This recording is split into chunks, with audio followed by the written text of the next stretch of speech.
Оқу жылы басталғанда біздің сыныпқа бір қыз келді. Ол кезде мен 8-ші класста оқитынмын. Ол қыз класстағы балалардың оқшау жүретін тұйық еді. Ешкіммен сөйлеспейді. Екеуміздің үйіміз бір жақта болған соң мектептен бірге қайтатынбыз. Бірдеңе сұрасаң иә немесе жоқ деп қана жауап қататын. Үндемейтін болған соң ба класстағы балдар тиісе беретін. Ондай кезде мен үнемі араша түсіп, тиіскен балдармен ұрысып қалатынмын.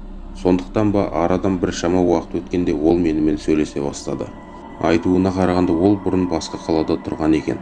Қазіргі уақытта ешкім жоқ, жетім көрінеді. Әке-шешесі қайтыс болыпты.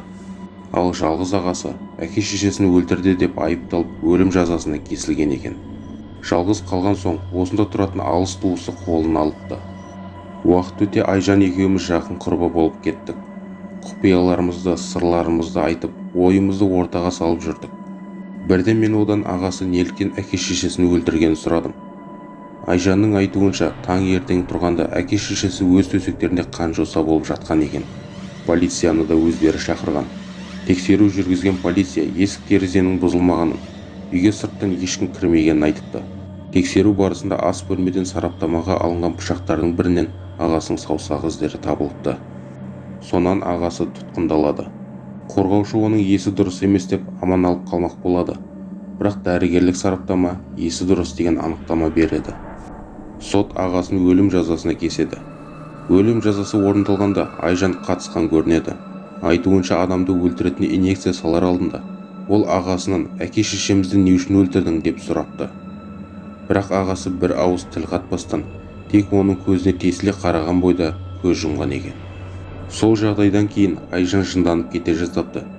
Бірнеше күн тамақ ішпей жатқан көрінеді. Күніне 1-2 сағаттан артық ұйықтай алмай жүріпті. Уақыт өте бәріне де көндіккен көрінеді. Бірде Айжан менен адам неліктен әке-шешесін өлтіруі мүмкін деп сұрады. Мен білмеймін деп жауап бердім. Егер қаласаң экстрасенске барып көрейік.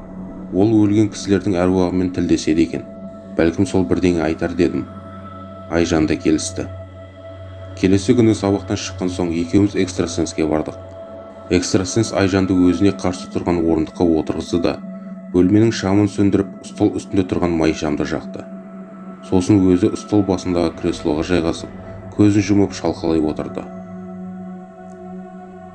Ардада бірнеше минут өткенде көзін ашпастан Айжанға қалаған сұрағыңды қой деді.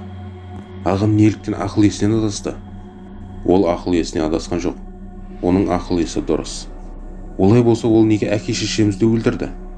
Ағаң бір кісінің ғана өліміне себепші.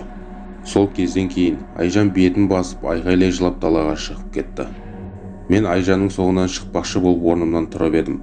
Экстрасенс тоқтай тұр деді. Ол сенің кімің болады? Жақын құрбым. Оның әке-шешесін кім өлтіргенін білгің келе ме? Е.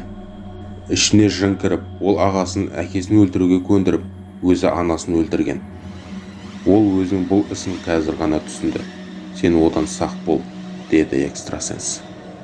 Мен далаға шыққанда Айжан жоқ екен. Әрі-бері қарап едім, көрінбеді. Экстрасенстің айтқанына сенер-сенбесімді білмей, үйге еңсем түсіп оралдым. Айжанға алаңдап үйіне телефон соқтым.